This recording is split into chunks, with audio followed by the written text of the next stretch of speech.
तीन सवाल इस पैनल के सामने। पहला सवाल, क्या भीतर घात से चुनावी हार हुई है या उसका ठिकरा कांग्रेस पार्टी राष्ट्रीय स्वयंसेवक संघ पर फोड़ने की कोशिश कर रही है? दूसरा सवाल, क्या कांग्रेस संवैधानिक संस्थानों को बदनाम करने की कोशिश कर रही है? क्योंकि एक बार फिर कांग्रेस पार्टी यह सवाल उठा रही है कि इन संस्थानों में राष्ट्रीय स्वयंसेवक संघ से जुड़े हुए लोग घुसे हुए हैं और इसी के वजह से उन पर अन्याय हो रहा है। तीसरा सवाल, क्या मीनाक्षी नटराजन का नामांकन रद्द करने के रिटर्निंग ऑफिसर ने क्या कानूनी काम किया हुआ है या उस पर भी सवाल उठ सकते हैं?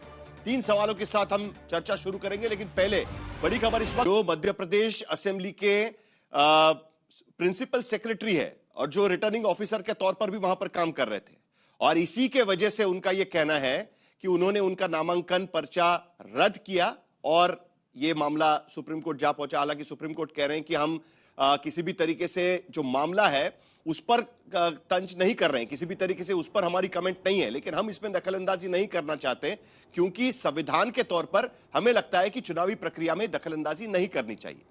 लेकिन कांग्रेस पार्टी का कहना है कि आरएसएस से कहीं ना कहीं संबंध इस पूरे मामले में। देखिए, कांग्रेस पार्टी की आदत सी बन गई है, राहुल गांधी जी और उनके बड़े लीडर है और उनके पार्टी के प्रेसिडेंट खड़गे साहब की आदत सी बन गई है कि कुछ भी हो उसका ठेकरा जो है भारतीय जनता पार्टी और संघ पर फोड़ दे। हकीकत तो यह है कि ये उनके अंदरूनी कला, अंदरूनी गुटबाजी का नतीजा है। ये बीजेपी वर्सेस कांग्रेस या कांग्रेस वर्सेस XYZ नहीं है, ये उनके अंदर की लड़ाई है, अंदर की गुटबाजी का नतीजा। ये इंफॉर्मेशन कहां से आई?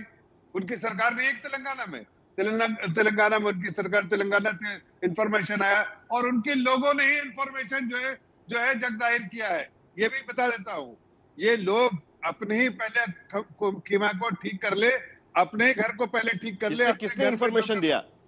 जफर इस्लाम जी, किसने इंफॉर्मेशन दिया?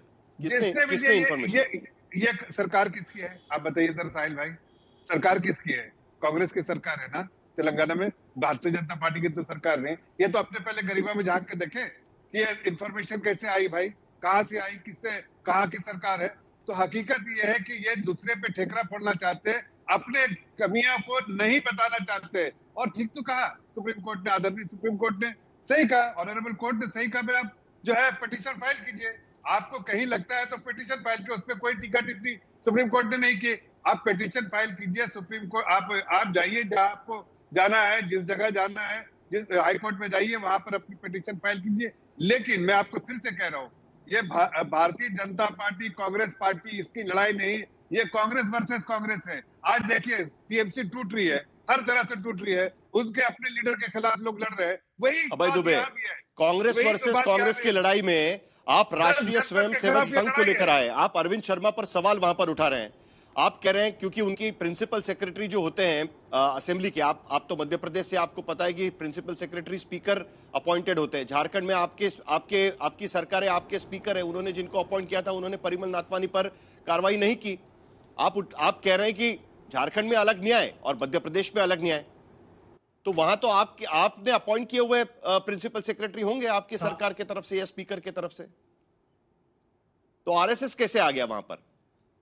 साहिल जोशी जी, भारतीय जनता पार्टी और राष्ट्रीय स्वयंसेवक संघ ने मिलकर सबसे पहले मोदी जी के सत्ता में आते ही सरकारें चोरी करना स्टार्ट किया।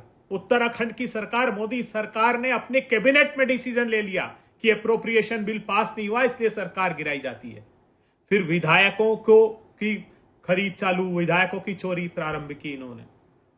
उसके बाद इन्हें लगा कि सबसे आसान रास्ता है, चुनाव आयोग को भारतीय जनता पार्टी के दफ्तर में बिठा दो और एसआईआर के माध्यम से वोट चोरी करने लगो। एक नया रास्ता निकाल लिया, आप सीट चोरी करना। मुझे दुख हुआ, आपने कहा मीनाक्षी नटराजन की हार हुई। अरे चुनाव होते तो हार हुई है।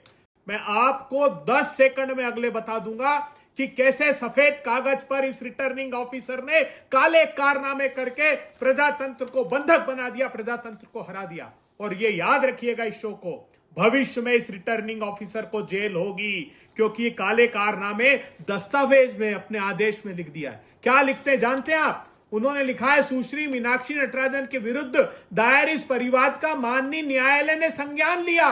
सुश्री नटराजन को, मतलब जो न्यायालय ने संज्ञान नहीं लिया, यह खुद की तरफ से अपने आदेश में लिख दिया। और इन्होंने क्या लिखा कि ये जो प्रकरण क्रमांक है 44722025, अरे साहब ये 2017 का प्रकरण है, 25 का नहीं है।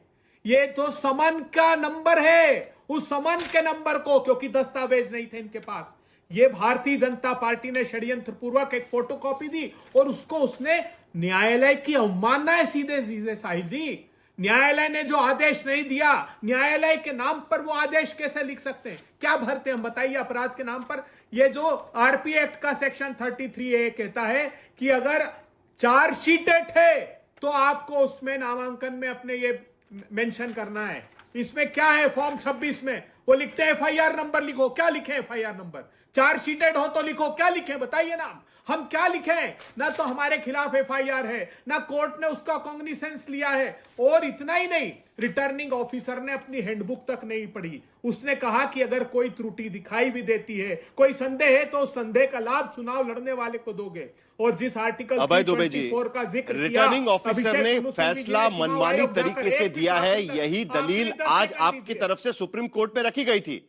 अभिषेक मनु सिंघवी यही दलील सुप्रीम कोर्ट के सामने रख रहे थे, लेकिन पार्टी अब आरोप लगा रही है कि ये जो अरविंद शर्मा है वो आरएसएस से जुड़े हुए हैं, उनकी पृष्ठभूमि आरएसएस से जुड़ी हुई है, इसीलिए उन्होंने ये फैसला लिया है। उसका, तो इसके बारे में आपके पास क्या जानकारी? आप आरएसएस इस पर लेकर आए, सवाल उस बात को लेकर है। जी, उसके 10 सेकंड में जवाब दूंगा, सिर्फ 10 सेकंड।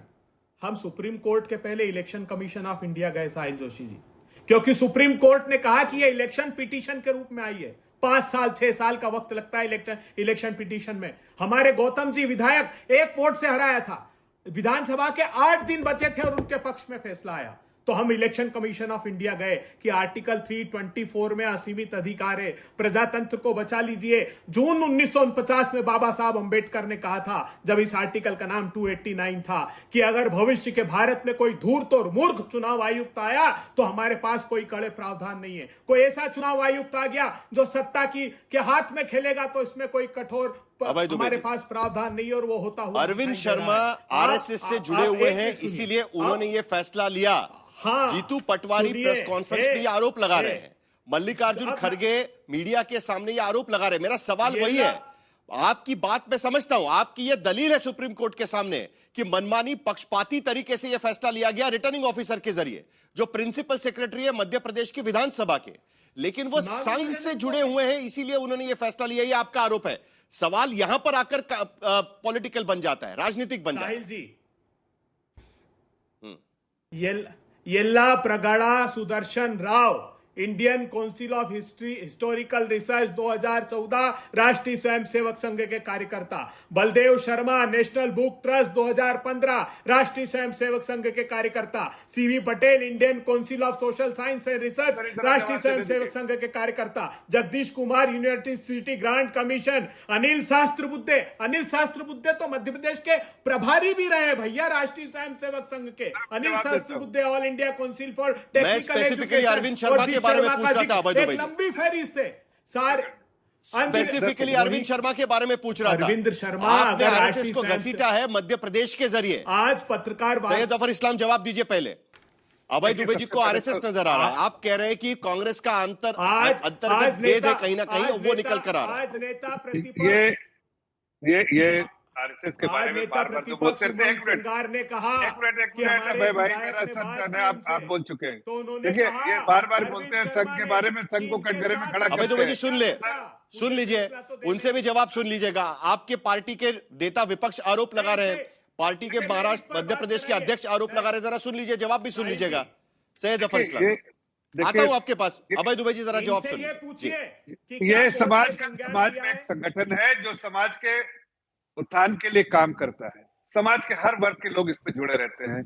हो सकता है कि कांग्रेस के भी लोग जुड़े रहते होंगे, हमें नहीं मालूम, किसी के समाज के हर वर्ग के लोग जुड़े रहते हैं। एक अच्छा काम करने वाली संस्था है जो समाज के लिए, समाज के उत्थान के, समाज में सब हर वर्गों के लिए काम करती है, किसी से पक्षपात नहीं, सबके लिए काम करती है। लेकिन इनको जब हार होती है या इनके खिलाफ कुछ काम होता है तो अपने गरिमा में झांकने के बजाय इनको लगता है दुनिया में तो हम एक्सपोज हो चुके हैं, तो चलो कहीं ठेकरा फोड़ दे संघ पे या भारतीय जनता पार्टी पे या गाली दे दे मोदी जी को। ये तीनों जो इनके हथगंडे हैं ना, ये स्टंट, ये बैकफायर इन्हीं को करते हैं। जितनी इस तरह की कोशिश करेंगे उतना उनको नुकसान होगा। अच्छा होता राहुल गांधी कहते कि आखिर ये इंफॉर्मेशन कैसे यहाँ से वहां गई, आखिर किसने ये इंफॉर्मेशन वहां से भेजा है। तेलंगाना में तो हमारी सरकार है, तेलंगाना के किस नेता ने ये जाहिर किया है, ये इंफॉर्मेशन लीक किया है, और किस नेता के साथ मध्य प्रदेश के किस नेता को लीक करके दिया है, और उस नेता ने किस नेता ने इधर उधर फैलाया है, ये सबको जानकारी लेनी चाहिए ना।